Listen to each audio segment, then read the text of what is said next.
potentially updated approach to information technology. My name is Councilor Green. I'm joined by Councilor Hogan, Councilor Driscoll, President Pro Tempeh, Councilor Carney, Councilor White, and I think that's it right now. So I guess I'll just turn it over to Frank. Thanks, Councilor Green. One thing I will just say for other councilors, I know we just got the packet and there's a lot in here. So to the extent we can, I think it's probably most helpful for them to go through it all because a lot of our questions may be answered later on, and then we'll come back at the end and ask questions. That'd be really helpful. We did put a lot more information. This is a somewhat it's technical. There's a lot of information, so we put a lot of information in the slide deck, and we're not going to go through it word for word by any stretch of the imagination. But I think there's a lot of food for thought in there. So while Kelsey is bringing up the deck, I'll just express my thanks to the council for giving us this opportunity to talk a little bit about where we are with IT, some of the work that we've been doing over really the last year, and I think that's important for us to start with.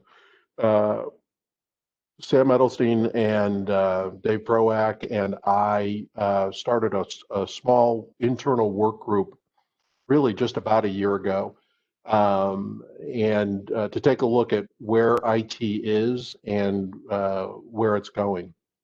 And we came to a couple conclusions during the course of those conversations at the end of 2019 and into early 2020. The first is a really important point. We just have an incredible group of IT professionals who, through sheer willpower and their expertise and their willingness to put a ton of work into it, have kept our IT framework up and running over years. And they do it really, to the second point of what we discovered, without being properly resourced. IT just isn't resourced to meet the current state of what the city needs, let alone, and this is the third point that we uncovered, I think, is that the IT environment, the technology environment, is just completely different from where it was a decade ago. It's really very different from where it was just a couple of years ago. And what we realized over the course of those conversations in the early part of the year is that IT is just, and maybe the executive summary, Kelsey, is a good place to skip to. IT is just increasingly complex, and it's moving and has moved really from what I call a pipes, ports, and PC focus, that is the hardware, the technical infrastructure, to a largely online world. And we're still resourced for the old version of IT. We're still resourced to focus on the hardware. And hardware, it isn't irrelevant, but it's becoming increasingly less important as things move off premise and into the cloud. We're also in an environment where our City Hall employees and our residents are demanding more and more digital tools. They're demanding us to be able to do online payments. They're demanding that they be able to communicate with us at City Hall in an online way. And so as we looked at where we stood, we realized that we were probably overinvested in some aspects of information technology and woefully underinvested in others. So we've got this increasing demand for data, and we've got an increasing demand for information. Our key services are held on aging infrastructure. So, you know, I looked over the weekend at when IBM introduced the AS400, which is where our core systems are currently held, other than PeopleSoft, where much of our systems are held. It's a product of the 1980s. late 1980s, but the 1980s nonetheless. It's been updated a lot since then, but the core of that is decades old. We've got an increasingly remote workforce. The pandemic showed us that that there's a huge demand for our ability to be able to work remotely and maintain city services. And boy, did IT really step up and make that happen? Yeah, they really did, and did it on a moment's notice. But it's been held together with baling wire and bubble gum, as my sainted mother used to say. And it's not gotten any better. And the fact that they have been able to pull it off the way they have is a real testament to their expertise and their hard work, and really not to any resources we've given them. We've got this continuous, and this has always been a problem since IT began. You always have this idea of shadow IT. So a department says, I need a tool. I don't want to go through the bureaucracy to get the tool. I've got a vendor who's willing to sell me the tool or give me the tool, and so I'm going to implement it. And so we get this growth of shadow IT, which becomes very, very difficult for us to support. It becomes very, very difficult to maintain it, and it is an increasing cybersecurity risk. And cybersecurity obviously is a huge growing problem, and one, again, that we've been very fortunate, but let's just leave it there. We've been very fortunate.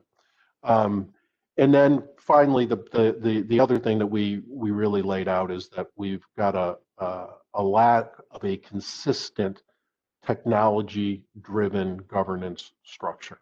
So the way we approach business analysis, the way we approach solution design is really a product of the IT of decades ago, not the environment for today. So this was all work that we laid out early in 2020, late 2019. We've got this, what the experts call a technical debt. That is, the world is progressing and we're not progressing with it. And so the gap between where we are and where we should be is growing larger and larger, and we have not made the investments that we need to make. So just prior to the pandemic, we laid out a work plan. It was one of the one of the last things that Sam did before he left, worked with us to build out this work plan. And the work plan said we should really focus on we'll focus on two of the three pieces of IT that the strategy laid out. And the first is infrastructure and maintenance, and that we thought could be best outsourced to a third party. It's easier to do infrastructure maintenance, and you're going to see this in a moment. It's much easier, much more effective to do that at scale. It is a high volume, low margin business. It requires a significant amount of expertise, and it requires a lot of backup. Best example I can give you of that is when we had an email outage a couple of weeks ago. We had email servers go down. It took our two most senior people a week to work on that, and they could work on nothing else. So none of the strategic initiatives, none of the other kinds of things that we need them working on. We had no backup, we had no depth, and so they were required to do that. So moving that to a third party where it can be done at scale makes a lot of sense. That allows us to focus on two things: the solution design, the digital strategy, the acquisition and analysis of data that our API team is so good at, and we've been building out their capabilities. And then the final piece is implementation. So working with our departments on the tools that they need and the IT that they have going forward. So invest in two and outsource one. Increase our operational efficiencies, get scale, reduce our resource risk, and potential for savings. And I want to emphasize potential for savings. Outsourcing in and of itself is not an inevitable savings vehicle, but it provides the opportunity because you're scaling to save. So that's the framework. Again, one of the things that we've heard over the last few weeks while we've been talking about this is the difficulty in hiring IT professionals. And that is true, but I want to be careful. It's not impossible. Um, I'm much more focused on hiring the right IT professionals, the folks that are able to support us into the future, as opposed to supporting our legacy. And Kelsey May, who's going to take you through the rest of the deck, is a perfect example of the fact that it is not impossible to hire an IT professional who is interested in public service and is willing to make significant sacrifices financially to do that. Kelsey's got a tremendous background in project management and IT. She worked for Ernst Young, E&Y, for a number of years, was very, very successful in the IT practice there as a consultant, but wanted to come back home. She teaches up at SU and she works for us. She came on board to manage the Kronos project and has quickly become an indispensable part of where IT is and where it's going forward. So with that, Kelsey, you want to take it? Thanks for that, Frank. And I just want to echo you, Frank, to the rest of the group. Thank you for the opportunity for us to speak on our strategy and give you a sense of what we've been working on and what we feel is a good path moving forward in order to scale our IT department, to invest in the right places, and reprioritize our efforts moving forward in the best interest of the city. So, Frank gave a really good summary of what we've been thinking about, the challenges that IT faces currently, and what we've done to really look forward. So we really wanted to give you a sense of what is encompassed in IT when we talk about IT services, and if we could create several categories and really kind of service areas of IT, what does that look like? And essentially it boils down to these three categories, as Frank mentioned earlier. We have solution design and the strategy, managing an IT product roadmap, managing the strategic plan of IT, managing the technology stack, so identifying the right products and tools to actually support the work. Second, we have the actual solution delivery or implementation. This is what we are in the middle of with Kronos and in the future state, human capital management. And, this is where we talked about really establishing governance frameworks and really distinct strategy and frameworks for implementing successful products. And third, we have infrastructure and maintenance.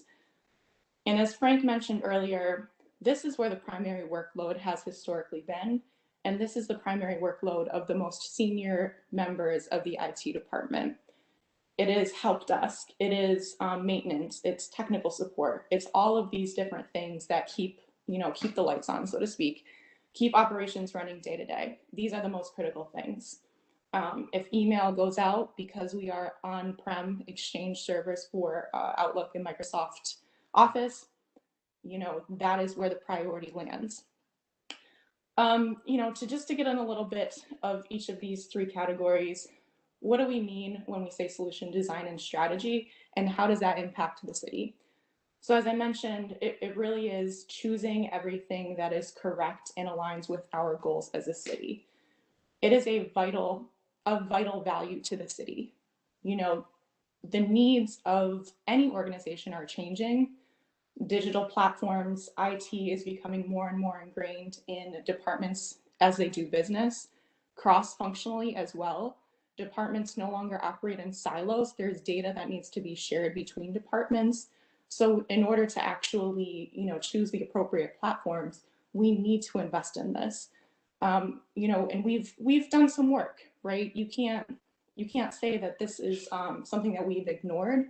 The team has done a lot of work to try to prioritize that, but again, they're stuck on the commodity.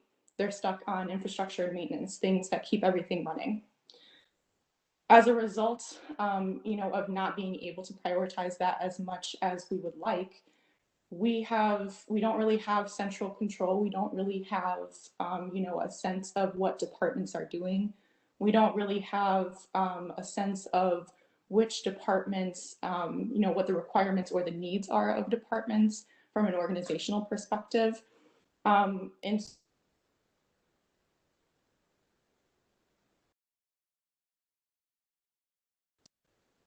Kelsey, we just lost your audio. can you hear me? Yep.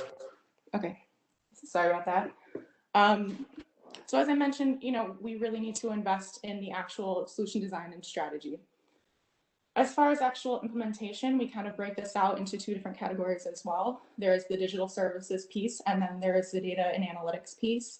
API has made tremendous progress in the area of, open data policy, advanced analytics, a data warehouse. However, in order to have clean data, in order to have data that is going to inform us of, better practices, in order to have an actual performance management strategy, we need the platforms to support that data. Old platforms mean, not great data. What I've seen in my experience time and time again, especially with legacy systems like AS400, is that the amount of data that was captured and the amount of data that was perceived to be needed in the 80s is a lot different than it is in 2020. Everything is becoming more data driven. And if the softwares, the platforms, the solutions that we have don't support that, then that is something that we really need to consider. And this is of increasing value to the city, right? Meaning we have invested in this area. We are currently implementing Kronos and in the future human capital management under this framework, under creating a process of successful implementation, right? There is an art and a science into implementation that will actually meet the needs of everybody that it's for. Prior to that, it has been decentralized, inefficient, and ineffective. Again, consistent theme here. Departments have been left to do as they wish. Primarily because we have not been resourced to help them and be that, guiding factor or, take a leadership position in those implementations. And, last but not least, as I've touched on throughout this, the infrastructure and maintenance piece of this, help desk, ports, pipes, and PCs, everything that we kind of conceptualize IT to be today, that is the primary workload. And that is what we are proposing to outsource as a way to invest in these other two.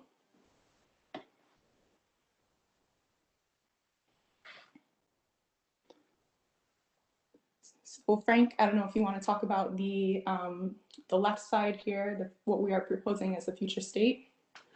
Sure. So as Kelsey said, we're looking to invest in two and outsource the third. And it's important for me to note that outsourcing doesn't mean loss of control. We're not ceding control of anything to anyone. Outsourcing simply means somebody else is doing the work while we set the strategy, we control it. We're also not talking about selling any of the city's assets. Fiber and cable and even right down to PCs. Those will all, under an outsourcing strategy, remain assets of the city. So our goal is to create a future state operating model, one that is focused on IT as it exists now, and really moving from focus on the information technology to focusing on what's in the information technology. That is, move from the technology to a focus on the information itself. Aligning the skill set of the current IT department into a larger pool of resources. They don't have the backup, they don't have the bandwidth, they're exhausted. The pandemic has taken its toll, yet they keep on going. They need a larger group of resources inside. And then to prioritize strategy and product roadmap. This is vital with service level agreements across departments, service level agreement with the outsourcing vendor, creating standards and KPIs, all the work that the API team, as Kelsey mentioned, is already doing well. We want to invest there and accelerate that. And Kelsey, why don't you talk a little bit about what the skill sets are necessary to meet that 3-point plan? Sure, yeah. So, in taking a look at the resources that we have and the resources where we actually do need to invest in order to create a tangible job description, if you look at the right, we have the skill sets needed as well as the projects that are currently in the pipeline. So if I touch on the projects that are currently in the pipeline now, right, all of the smart cities initiatives that we have migrating to the cloud for Outlook and all of the other Microsoft 365 products, potentially a contact and case management CRM solution, Kronos, human capital management for PeopleSoft, the data warehouse. There are a number of projects that we are looking to accomplish and implement in the next year and the next coming years. And in order to meet that, we do need to invest heavily in these skill sets such as business analysts, technical analysts, people that are familiar with not just project management, but delivery management, right? The project management skills that it takes for a software implementation are very similar but slightly different, right? There's a lot of moving pieces that, especially with a system that has many integration points. And, it does take experience to be able to do it right. Cloud architecture, right? We are increasingly moving towards using cloud over on-prem. And this is for good reason. It is another form of scalability. It makes sense from a security perspective. There's a lot of benefits to doing that, but if we are going to, in fact, do that, we do need to invest in the right people and the right skill sets. And it's important to note that these projects and the skill sets needed, these are not dependent upon outsourcing. We need to ramp up resourcing regardless of whether we outsource or not. If we do not invest in these skill sets and these projects, it's hard to say when they will get done, number one, and number two, if they will get done to a standard that is acceptable in the IT industry. So, just want to point out that the amount of which we can accomplish in that bottom row there is really heavily dependent upon the investments that we make.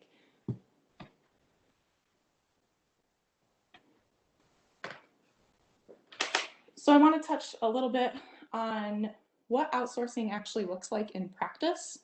I think it's a very hard concept to, visualize and conceptualize. So I'm attempting to, kind of boil it down and make it a little bit easier to understand how it's going to impact an everyday city employee. What have we already outsourced, from an infrastructure perspective and maintenance perspective, as well as subject matter expertise and knowledge, IT knowledge in general. So, currently we do outsource infrastructure for PeopleSoft financials, Kronos timekeeping, and human capital management, right, which is currently in our pipeline. They are applications that are deployed and hosted on servers that are actually owned by the county. And, this was a decision that was made in order to prevent the, the need to purchase and spend more funds on servers and infrastructure to host these applications. However, we already own all design decisions, business needs analysis, and technical requirements for the products to meet the needs of the city employees. Our priority is and will always be, are these products, are these solutions designed to meet the needs of our employees, of the city, both internally and externally, right? When we think about IT, we think about are we meeting the needs of the city employees as an organization? But we also need to think, are those needs being met so that we can operate efficiently for our constituents? So in our current engagement, our current, our current agreement with Kronos PeopleSoft, the county does provide subject matter experts to assist in the implementation and provide better insights for better solution design, meaning particularly for PeopleSoft and Kronos, they've been through this and therefore can guide us in some of the pitfalls and some of the things that we need to think through during during these implementations. In order to manage that, in order to manage the hardware, in order to manage the servers, we have an agreement in place. This is critical for any outsourcing agreement, right? We have established SLAs, we have established rules and regulations with any of our partners for any additional configuration needed due to changing and evolving business rules, enhancements, very standard maintenance agreement for any large-scale application implementation. And last point here is we do want to point out that in the model that we're talking about, cloud technology really is a form of outsourcing in the model that we have established, right? Cloud technology is paying a third party to host the application in use. A really good example of this is Telestaff. Telestaff is one of the pieces of the Kronos implementation that is outsourced, so to speak, to Kronos directly. And the reason for that is because it is actually only available as a cloud solution. We are moving in the direction where vendors and companies are providing solutions that are only available in a cloud solution because it makes more financial sense from a scalability perspective. If you have increased traffic, for example, there's lower risk of things crashing. It just makes sense from an industry perspective. So on the right hand here, I do just want to kind of show you, you know, what additional things that we've currently outsourced from the IT department. We have the servers, as I mentioned before. We have shared licensing costs. We've outsourced agreements from a licensing perspective. You know, typically a bulk license agreement gets a better deal in terms of the per cost or per user cost. For ongoing maintenance or sustainment, as it's also called, we also have an IMA in place for PeopleSoft Financials with the county. And we also are in the middle of Kronos Workforce Central and Telestaff. Additionally, other contractors that we've engaged in the IT world, Network Knowledge, primarily managed by Naughton, a contractor. We've also had to hire back you know, former employees to support that work because that knowledge is just so great that, you know, in order to support our kind of world of networking, it just made sense. Kelsey, can I jump in for a second? This goes to the point I think that Councilor Green asked us to make. The ordinance that's on the agenda for today is focused on this other contractor under network and security. So we have outsourced to Naughton for a number of years the primary work on our network. They know our network, they built our network. That's not to say that our folks don't work on it, but Naughton has been the primary manager of the network, as well as our cybersecurity. So this is a current state.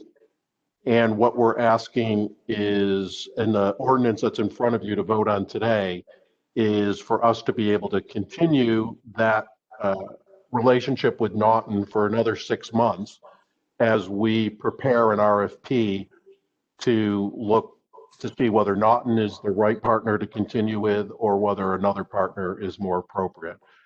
So I just wanted to make that distinction.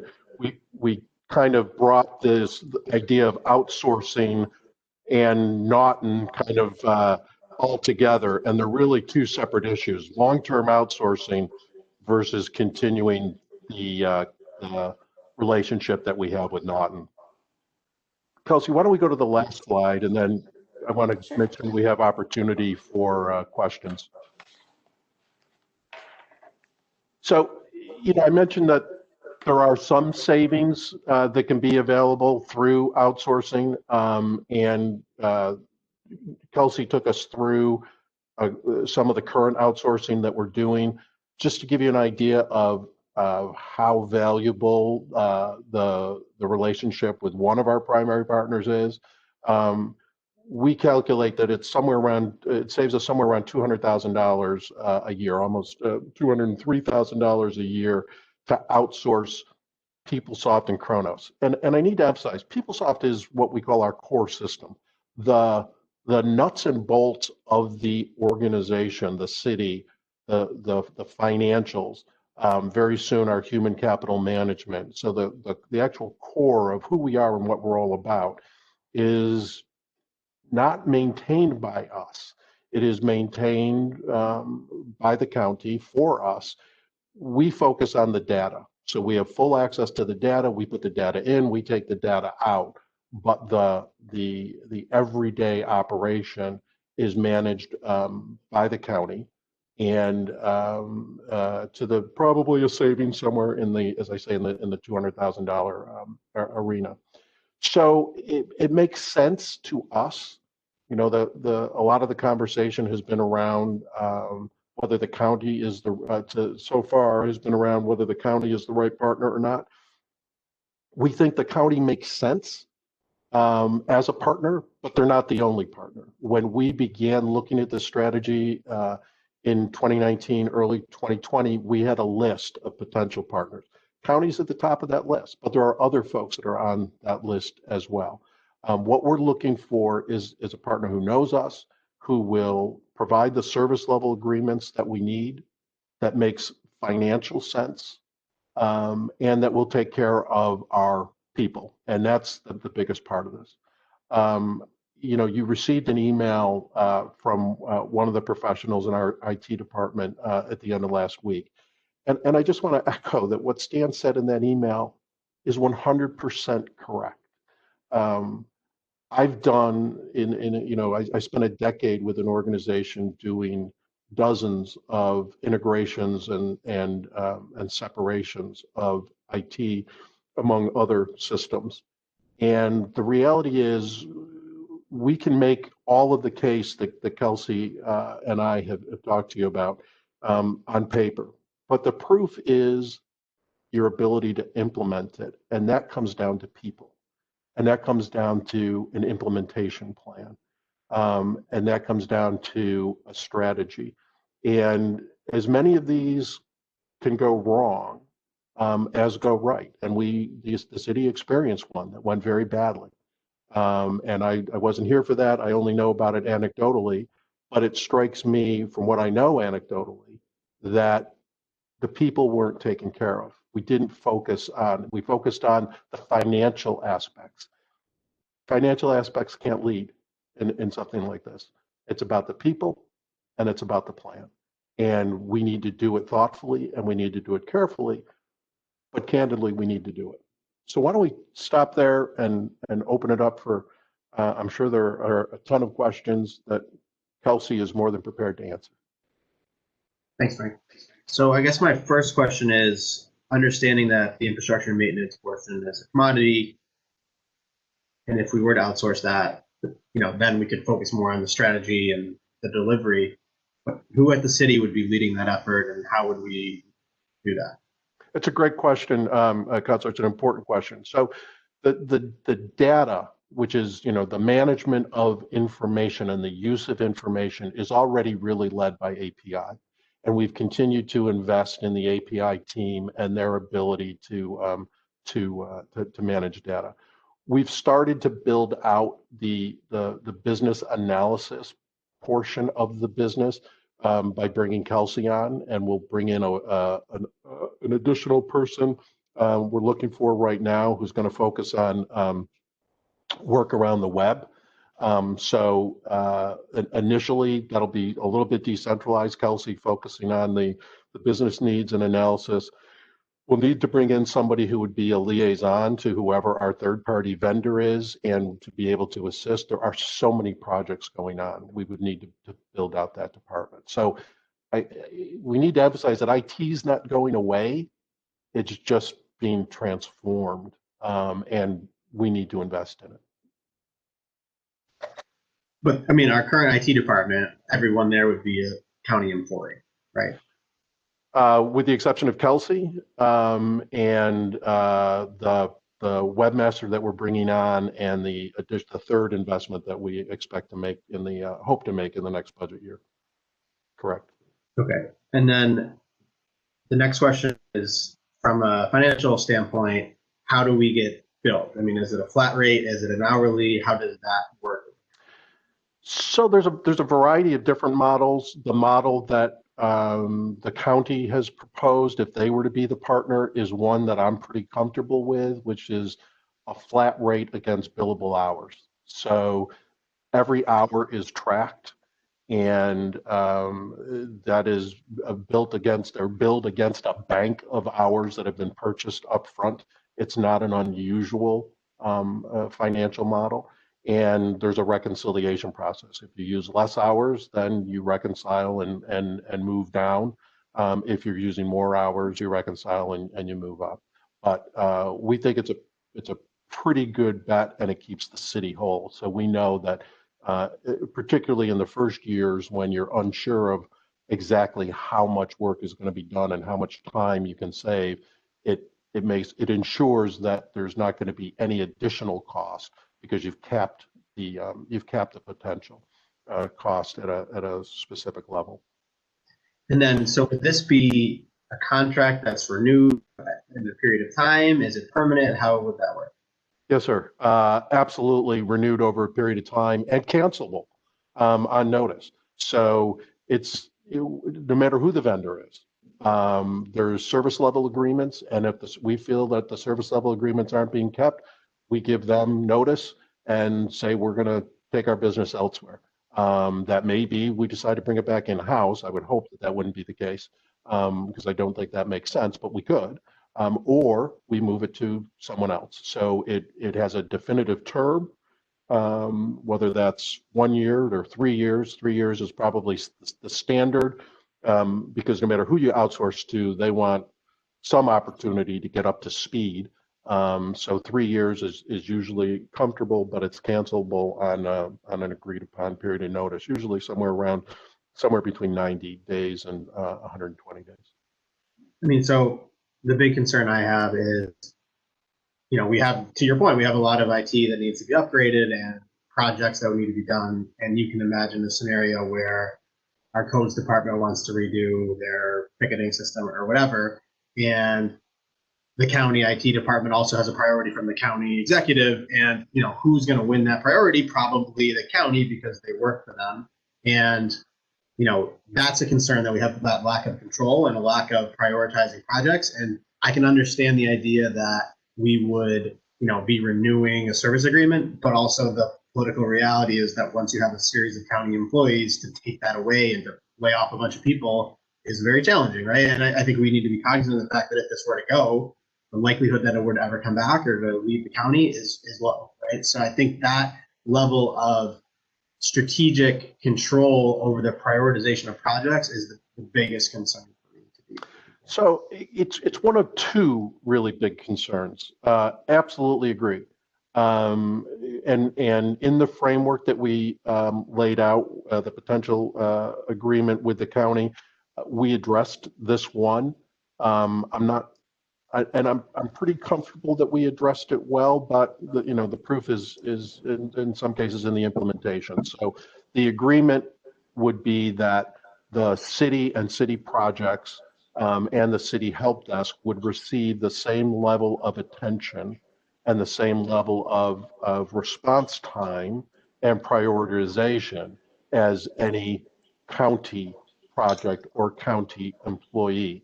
And the ability for us to oversee that and for the county to deliver on that, yeah, I don't disagree with you at all. That's a big concern. The second big concern, and that is yet to be finalized, is how we protect certain aspects of city data. So whether that's sensitive emails, or whether that's the law departments, the corporation councils, confidential files. We have a variety of solutions to that, but it's a detail that still needs to be worked out. So those are the two, I think, biggest issues that remain of concern. And the last point I just have, and I'll turn it over to my fellow counselors, is I know you mentioned the idea that they're not the only partner, there could be other ones. But just speaking for myself and probably for the other counselors too, we haven't necessarily seen who those other potential partners have been and the evaluation and how we ultimately determined that the county was the best partner. So I think that's just something for us to be able to say this is a good idea or not. We'd have to kind of see a little bit more of that background research to see why the county ultimately is who we're going. Yeah, and thank you for that, because we agreed this ended up on a different timeline, as I said in my letter to the council. This ended up on a different timeline than we anticipated. We clearly were not ready to talk about it. We had the strategy laid out, but we didn't have the details laid out when COVID hit, and frankly, this went on the back burner. IT went into survival mode, and survive they did, but we didn't continue building out this strategy, and suddenly we were on a partner's timeline because of the budget. And that was, I'm going to call it uncomfortable at best. Now we're on a much more comfortable timeline. We can present the strategy to you. You can tell us whether you're comfortable with the strategy or not. We can refine the strategy between the administration and the council. And then we can tell you, then we can go back and say, okay, here's the list of partners. And that list of partners was everything from when we built it in earlier in the year, was everyone from the county, who is a logical partner, frankly, from a technical, financial, and municipal standpoint. But it's also BOCES. There are other municipalities that use BOCES. There are a number of outside firms, particularly a couple located in Syracuse, who've approached us, who would love this piece of business. I think that there's some concern about using a private firm, but there's some advantages about using a private firm as well. So I think we're on a track now, Councilor Green, where we can have the conversation in logical order. Let's agree on the strategy. Let's refine the strategy. Let's give you the list of partners. Let's talk about how we define who that partner is and should be, and how we go about contracting. The county, I think, is the favorite, but that doesn't mean there aren't others that we need to talk about. Yes. Okay. Councilors, questions? Councilor Green, Dave Proack here. I just wanted to mention one thing. You asked about how would the hourly rate of the billing be handled. Just want to point out that that's already been tried and tested for the last 3.5 years. We've had an intermunicipal agreement with the county, as all of our financials is operated on their servers over there. So whenever they do work for us, they send us a bill once a month detailing the work, the effort, what they did, who worked on it, and it's broken down into the actual cost. So that's already in place. This would be a much larger scale, but the practice is already well known. Councilors? Yeah, Councilor Green, have a number of comments and questions. First of which we should be able to guess. I'll express what we've expressed a lot of times before, and that is a dissatisfaction with the fact that we always seem to repeat history and receive a pile of information moments before a meeting. This is why we have a standing committee meeting. With all due respect, I think it's an absolute disregard to keep doing the same thing. And the unfortunate likelihood in those circumstances, if councilors are unable to digest information, is you'll likely get a no vote. I think that has to be given true consideration and respected, especially since that same request has been asked for long before many of you even got in City Hall, and we've been asking for it since you've been here. It still continues to be disrespected, and I think you have to give that some real consideration. That aside, the first thing I want to do, I don't think any of us disregard the efforts that's being made by the administration to try to solve what it sees as a problem. And I don't think we necessarily, many necessarily call into question those efforts. Is just concerns about certain things. For example, the statement that IT can't meet the needs of the city, with all due respect, no department meets the needs of the city. No department meets the needs of the state. It's government. That's always been a struggle. And this IT discussion, in a lot of respects, we've had for years. In fact, when we had the discussion over PeopleSoft and agreed to spend all of the money we did to establish PeopleSoft, some of this was a part of the discussion then. And, seems that we're living a little bit of deja vu now, as if it's a new problem that we've just discovered. This was a part of the discussion back then. Now, in defense of that, though, new ideas come up later. We don't always figure it out right from the beginning. But I'm just stating the fact that, especially for Councilor Hogan and Carney, who were here before, for a lot of this, we've been here for this already. And so it's interesting to hear, especially the discussion about the AS400. We had that conversation a while ago. I'm talking years ago, and we're still having it now. And I'm not saying that to the fault of anybody else, but I just find it interesting that we're still talking about the same thing again, as if it's new. I had questioned while I was listening to the presentation. Just chatting back and forth with some IT people trying to understand the logic of security for cloud versus local network. Many of them agree with what is presented here, that there's more security capabilities for the cloud network. But I found it interesting because it comes a question. It brings a question to me, like, have we? And this leads to my first question: have we exhausted in terms of cost, right, and operations, even understaffing, staffing, whatever? Have we exhausted all grant opportunities, as it relates to funding our IT department? Do we have any record or anything that can be demonstrated to the council to show that we've exhausted any existing opportunities to have adequate equipment and or adequate staffing? Along with that question, allow me to ask this. In regards to local network versus IT, has consideration been given to stronger firewall and the cost for that, and what the cost difference would be? Now, the reason why I ask that, because, of course, when I think of the federal government, the military, when it comes to sensitive information, they don't put it in the cloud, so on their local network, and they have certain firewalls in place to keep those things protected. I don't know what the cost of that is. I don't profess to be an expert. I'm just wondering if any of these ideas have been exhausted. I'll yield right now, but I have a few more comments and questions after that's answered. I'd be glad to jump in. This is Dave, Counselor. Over the last probably 8 years, we have a solid record of almost yearly receiving grants from the New York State Federal Homeland Security and New York State Homeland Security funds. We currently have one now. It's a project that needs to be spent by, I believe it's next August, and it's a $50,000 grant. So we get those every time we're out. They come out. We apply, and we've won almost just about every time. And we use those funds to do just what you asked about: upgrade our external firewalls, upgrade our security. We made a big push last year after the county library system and the school district got hacked. But we're well aware of the funding schedule for the Homeland Security federal and state levels, and we work with research quite a bit on those.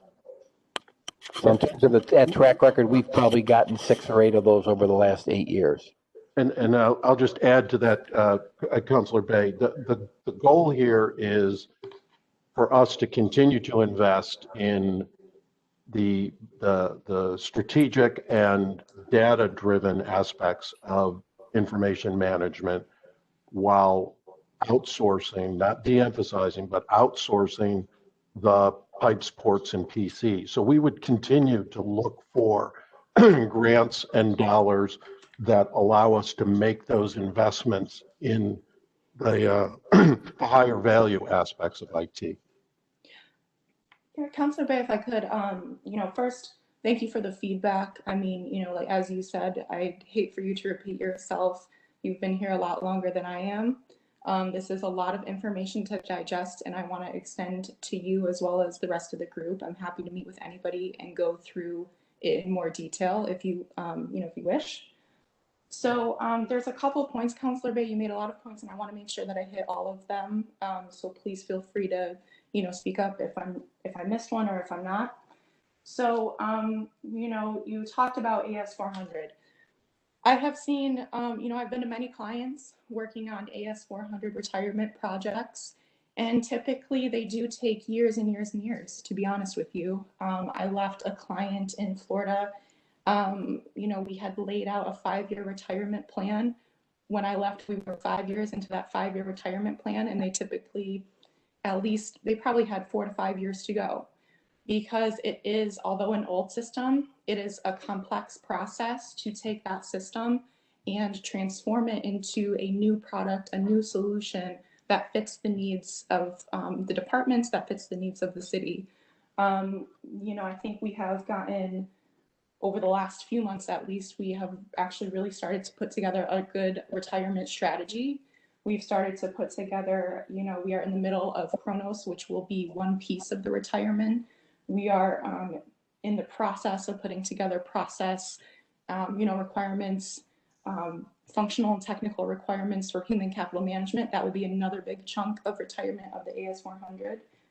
Data conversion and migration to make sure that we are maintaining records and have accurate data to support, all of the data that's in the AS400. That'll be a huge level of effort.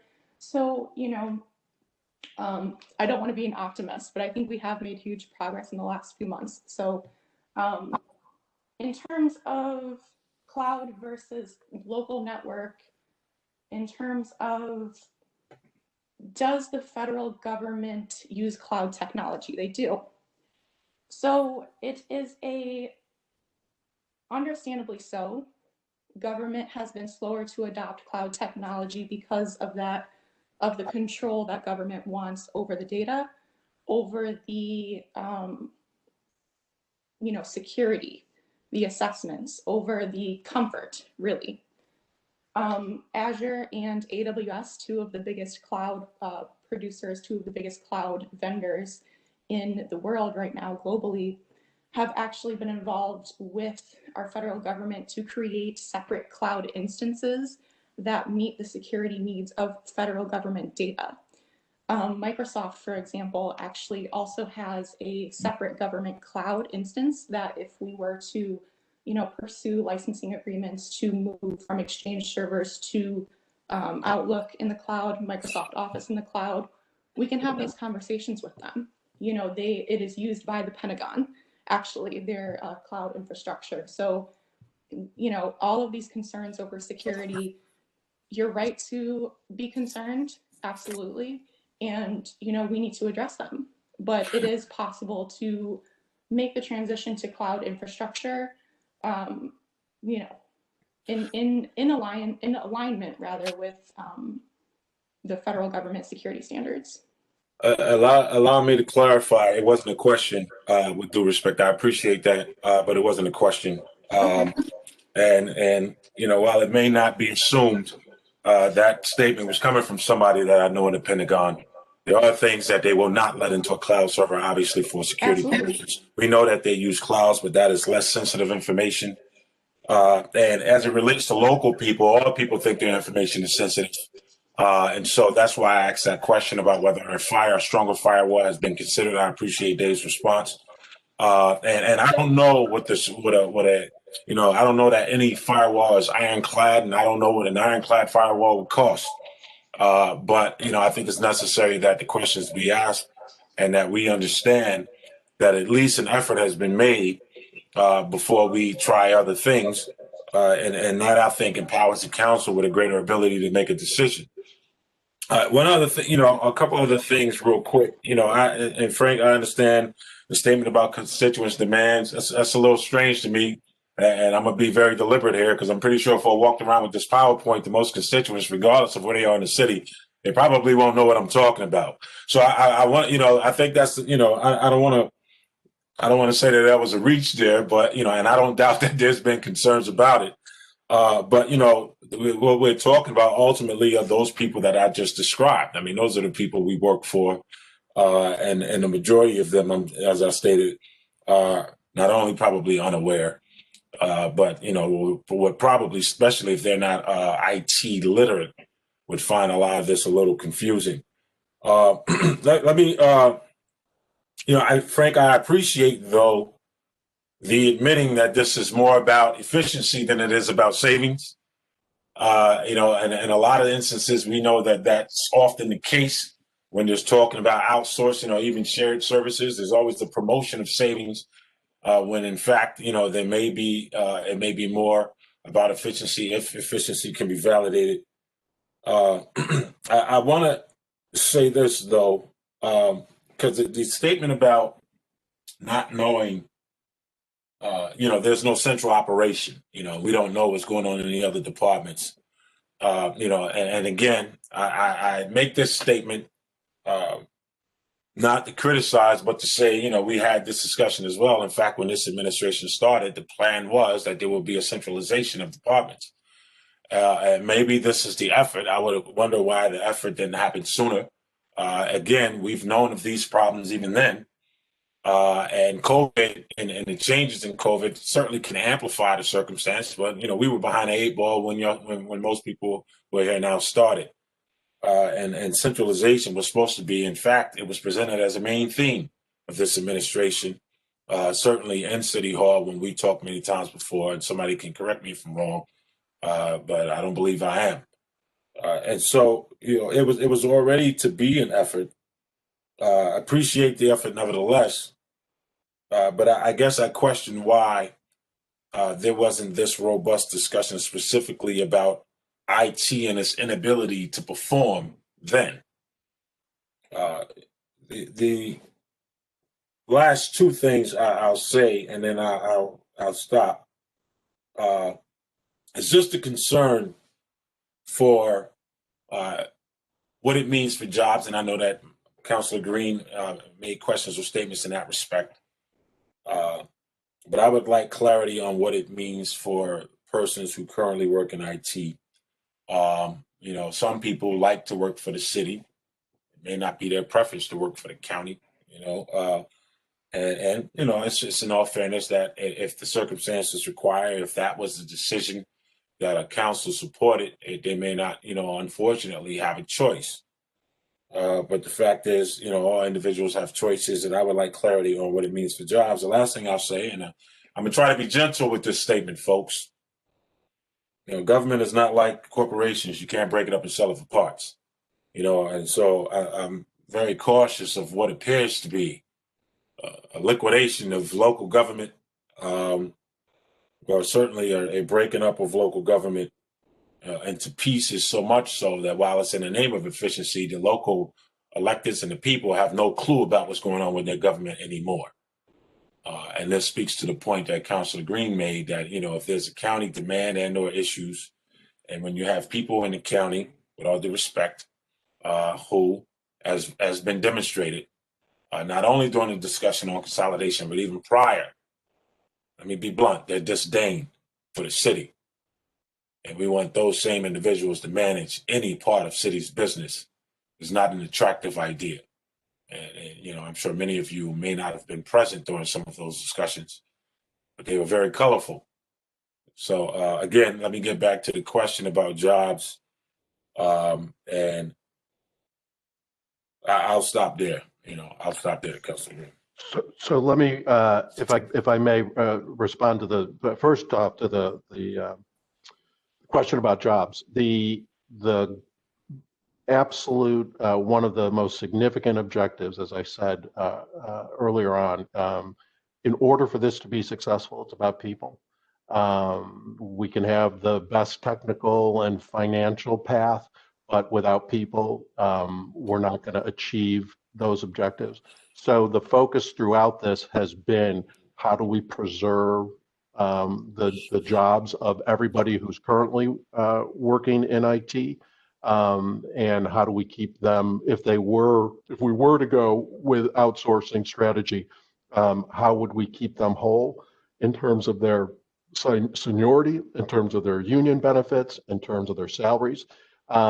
In most cases, I shouldn't say most, in several cases, under the plan that the county, if the county were to be the partner, and again, that's a question.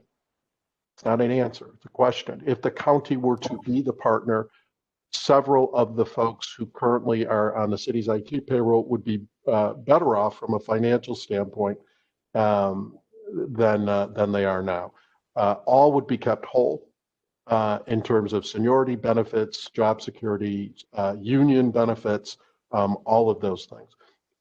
That's a absolutely any compromise on any of those items is a non-starter for us. So we absolutely are committed to that. Councilor Green, I was wondering if I could make just a comment. I support what everybody said here. Councilor, hold on, just if you mind 1 second. So I know we're at 11 o'clock. I mean, I know a lot of councilors haven't had a chance to get a question yet, so I'm fine to just keep going. But let me just pause real quick. Frank, I mean, is your team able to stay on for a little longer, or would it Yep, absolutely. Absolutely. Keep going. Okay. No, I Okay. just want to bring attention to the last part of your presentation, which, like Councilor Green said, we only got 45 minutes beforehand. And it shows like our comparison between the other cities in the state. We're expending about $2 million, a little over $2 million on our IT department, which is in a $254 or $255 million budget is minuscule. And I think our issue here, and I actually understood maybe every third sentence, Kelsey, which is something for me, but I would like to see an option that we would just spend more money on IT. Specifically, since as has been borne out by recent times and what we're going through right now, it's become one of the most important departments in this city. And we need it in order to function. So I would like to see that option explored. I know there's been issues brought up about people's reluctance to work for the city.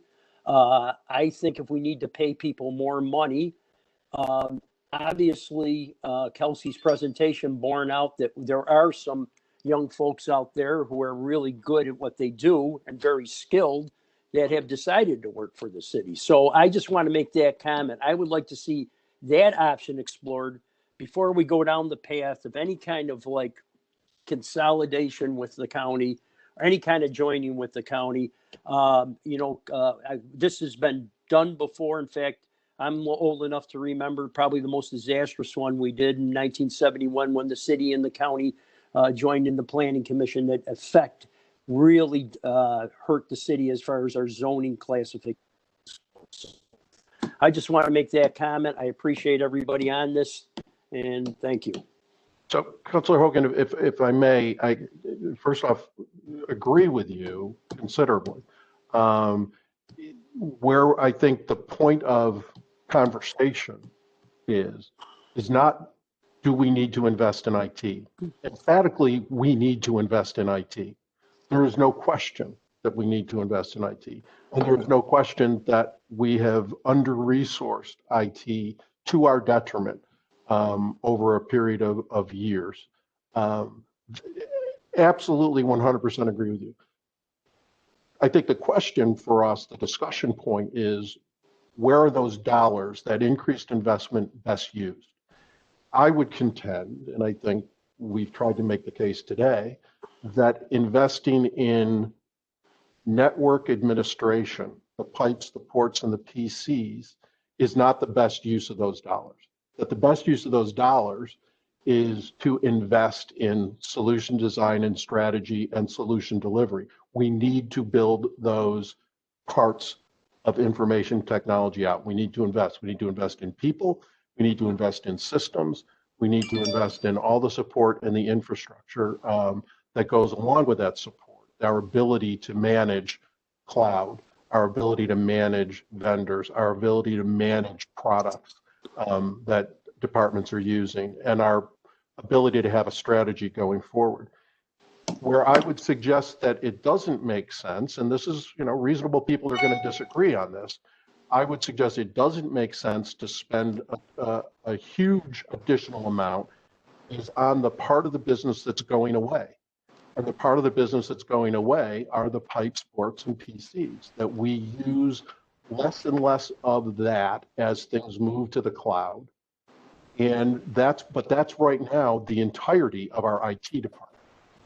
And so if we are able to do that in a more efficient way at scale with a partner, and give us the opportunity to pay attention to the investments that we're making in solution design and solution delivery, then we're maximizing both taxpayer dollars and we're maximizing the potential return. And that goes to the point that Councilor Bay made. I want to be clear, this is about effectiveness even more than it is about efficiency. It's definitely not about saving money. You may save money, but it's not about saving money. It's about effectiveness. It's about building an IT department that supports us in the future. If I can add real quick, Frank, this is actually part of the problem is the fact that the council, I'll speak from my perspective, we've never been presented with an idea to say, to shore up our IT department, this is what the cost is. We've never had that opportunity. All we've had was an explanation on why it doesn't work and why we need to do X, Y, Z in terms of outsourcing and the like. And, it's hard for people to make an informed decision when they're incapable, when there's a struggle to determine a real or establish a real comparison. It's different to be able to establish the comparison yourself with all due respect, as opposed to being dictated what the comparison is.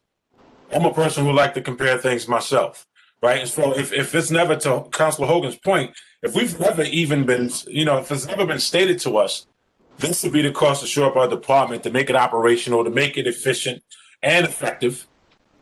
If we've never been presented with that, how can we draw any true comparison? How can we say what's in fact better for the taxpayer? And even more so, how do we then go and articulate that to anybody who voted us into office? We can't. Councilor Bay, Dave here. I'd like to just have a second to address some of the your comments earlier. You mentioned how it's, Yogi Berra here, it's deja vu all over again with some of these concerns and hesitations that we have as we talk about combining forces with the county in terms of some technical aspects. I'd like to remind you that you're right, we had those same discussions 3 or 4 years ago before we went with PeopleSoft hosted by the county. And this 3.5 years has taught us a few things, and it's taught the county a few things, both about PeopleSoft and about the partnership. And if you remember back 4 years ago, when that was launching, remember, all of our financial transactions over the last 3.5 years have been conducted on servers at the county. We've never not had access to our data. We've never not been able to produce a report for ourselves or for the auditor. And that shared services agreement was launched in a time, nobody's proud of this, but the fact is, our mayor and our county executive were not on speaking terms. So I'm not painting this as rosy and that we shouldn't have an exit strategy. And as Frank mentioned, we do have an opportunity to tear up the outsourcing contract should we enter into one. But I just want to remind folks, we have been here before, and I think we answered some of those concerns and questions over the last 3 or 4 years. Thank you.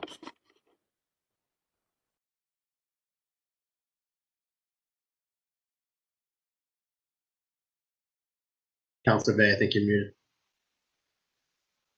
Sorry about that, Councilor. I said, Dave, I can appreciate that, but I think you'll admit that the mentioning of our former mayor and county executive would qualify that was much longer than 3 or 4 years ago.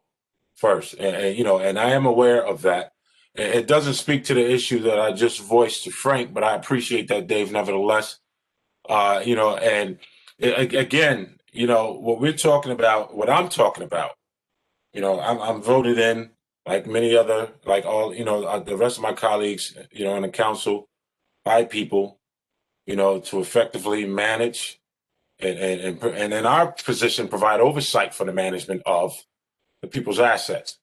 Right. And so that last question was to say, how do we make a valid argument? Because it's not a matter of a rubber stamp, right? How do we make a valid argument or even a valid presentation to our constituents if and when the question is asked, if we don't have anything to truly compare and make a determination from? A person never knows by being told. So merely dictating to us what the circumstances is doesn't tell us anything really. It doesn't empower us with any real understanding. And again, this goes back to why the council needs time to digest the information. Otherwise, again, you put us in a predicament where our vote will likely be no, because we don't know the whole of what you're talking about. We don't have that opportunity to draw any real comparison to make a determination ourselves, which certainly for me has to be the case. And so I want to reemphasize the value of what Councilor Hogan suggested. When he stated that, why don't we spend more money? My position relative to that is that opportunity has never been presented. We've never been told this is what this operation will cost. What is our chances of shoring up the IT? And then from there, we make a determination or we move on to other ideas. That has never happened, and so that's why I asked early on, what other things or whether it was grants or whatever, have we exhausted prior to making these types of determinations? And so I don't need a response to that, to be quite frank, because I kind of feel I'm gonna get the same statements.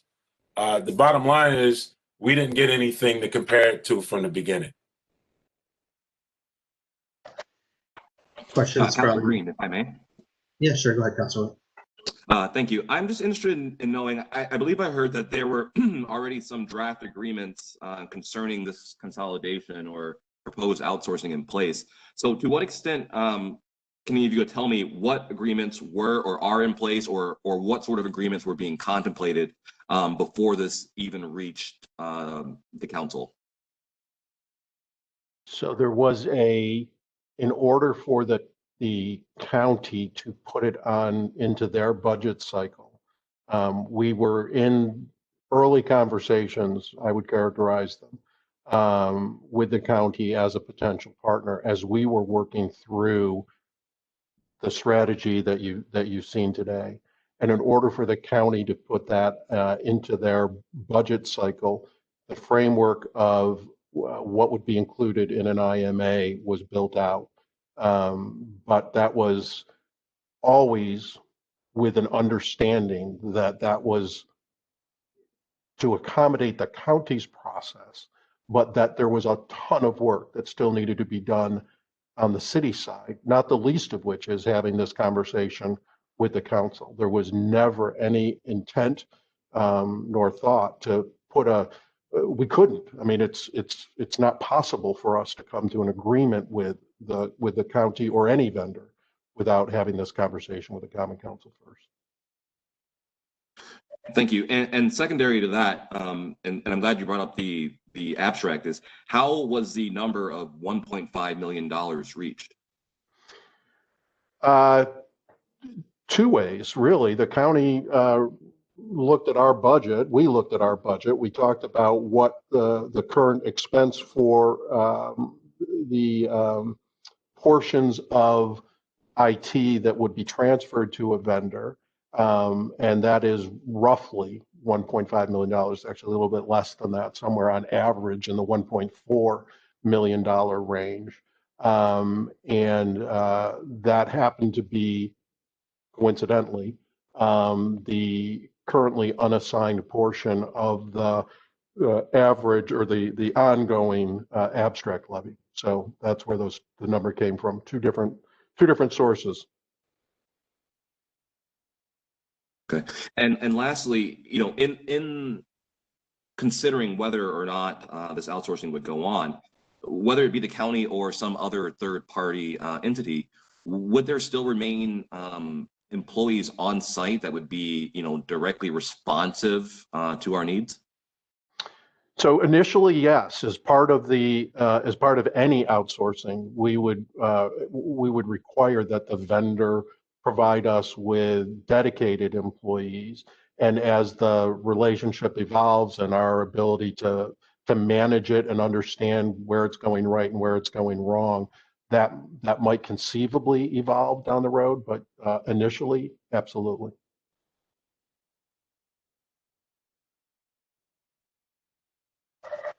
That's all I have. Thank you. Thanks, Councilor White. Other councilors with questions?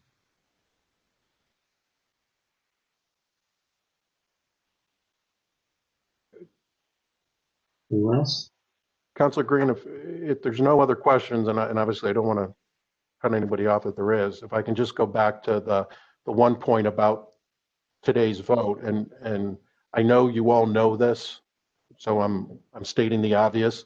The vote today is not about expanding outsourcing. It's about continuation of an existing outsourcing relationship for a period of time. So it's already in place. It's been in place for quite a while with this particular vendor. We're not expanding outsourcing in any way under the vote today. The presentation today is about expanding that.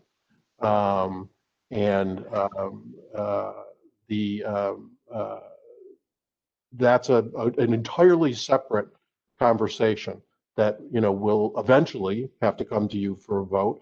We now know some of the questions that we need to go back and be able to answer before we ever brought that to a vote, and we will do that both in terms of the financial and the strategic. But the vote today is about continuing an existing relationship for another 6 months that we use, frankly, to supplement the resources that we give to IT. We desperately need these additional hands in order to do the work that needs to be done in the department. So I hope you'll give it your consideration. Yeah, this is Dave here. Yeah, I unfortunately, I think the extension of that consulting agreement we have got unfairly married with this whole outsourcing discussion. And I just want to, as Frank said, ask you to consider passing it. We've used this vendor for a long time. They have a tremendous amount of institutional knowledge, and we're using them for the foreseeable future. Outsource, insource, double our staff, whatever avenue we take, these folks are an important piece of the puzzle. Thank you for your consideration today. And President Hudson, to your question or your comment in the chat, when I said initially, you're right, words matter, and so I'm trying to choose my words carefully. We will require someone from the vendor to be on premise for as long as that is necessary. So let me rephrase that, and I appreciate you pointing that out. So I'm sorry, that kind of raises the question for me. At what point would you see then a vendor on site not becoming necessary? Would that be after some sort of total takeover? Well, from an operational standpoint, I can tell you we've got a decent sized data center at City Hall, and even during this COVID, we rotate through probably 2 to 4 people on site at City Hall every day. That I don't see that changing anytime in the near future. Between City Hall and City Hall Commons, we've got a lot of bodies there. We've got a few hundred users. We've got our data center there. That's a non-negotiable. You're going to have some people there operationally. It doesn't matter where their W-2 comes from.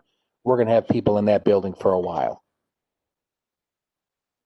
This also goes, Dave, to that point, endpoint servicing, right? Typically in these types of agreements, it's necessary to have somebody on site, just off, if your laptop's not working, if your device isn't working, for those typical servicing, of hardware itself. So, yep. Yeah, so I think. We have I forgot how many cell phones we have in the city, probably 150 or more. So there's a few getting broken every week. They run down to City Hall to get a replacement. So that's institutionalized. We're going to have bodies there, I think, as long as we have people working in City Hall. I don't see that changing at all. So Dave, just to go back to the agreement with Naughton. So I looked at it and I understand the importance of keeping it going. We don't really have an alternative right now. But just to go back to what you said when you said it was unfairly tied in with the county. I mean, you explicitly said the reason we're not going to RFP it is because we're considering consolidating with the county. So I don't think it's reasonable to come to the council and say it's unfair. I mean, you explicitly are waiving the RFP because of the consolidation with the county. So just to clarify, at least my perspective on the concerns with that. Yeah, I wasn't claiming that you or the council were being unfair. I was saying it was an unfair. It was an inappropriate choice of words that I think tied those two issues together, and I was the one issuing those words. So I should have come up with an answer that delineated that more clearly, and I did not. So I just don't want to see that held up anymore because of my miswording. Other questions from the council?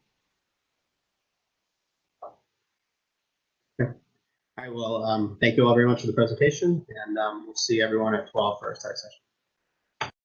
Thank you.